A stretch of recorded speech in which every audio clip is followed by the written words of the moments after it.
Hi everyone, it's Danny from Orchid Nature. So one of my viewers, Marlena, is asking me how come my Phalaenopsis orchids are so neat in the sense that they don't have excessive amounts of aerial roots. So I thought of making a video talking a little bit about aerial roots, what causes an orchid to produce massive amounts of them, and so on. Just tell you my observations. So first of all, aerial roots are very normal, and in the end, all your Phalaenopsis orchids will produce aerial roots. Some of them will produce less, some more.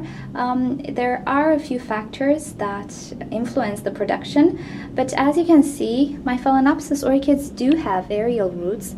Some of them, or most of them, will look like this. They have a bunch. Other than that, the actual pot is full.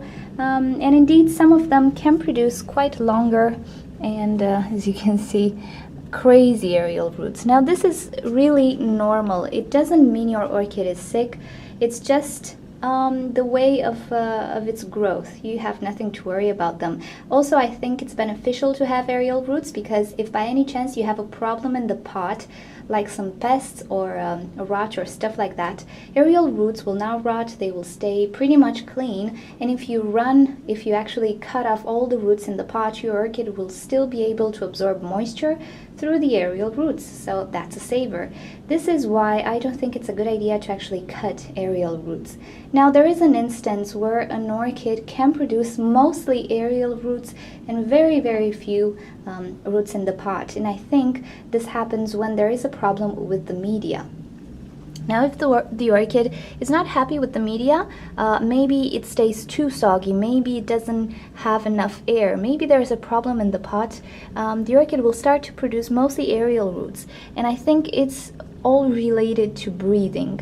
The orchid is able to identify that there is a problem in the pot, so in order for it to survive, it produces aerial roots.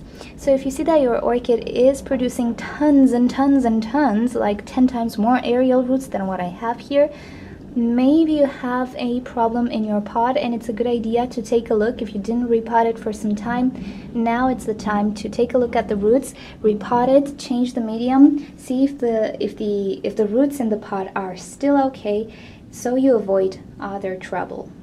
Other than that, having aerial roots I think is beneficial, and it's very, very normal. How to care for them? Well, I told you this before.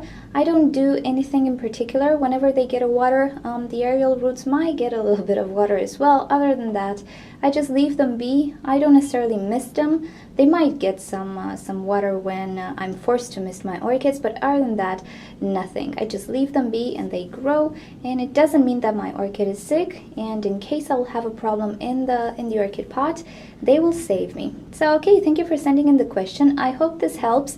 If you have a lot of aerial roots and you didn't repot your orchid, take a look at the roots, repot your orchid, see if the medium is okay.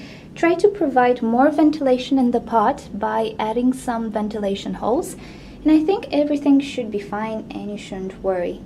Okay, if you have other questions, don't forget to leave me a comment or a suggestion. If you want to see other videos, you can subscribe to my channel, and also visit orchidnature.com for more orchid discussions. I'll see you next time. Bye!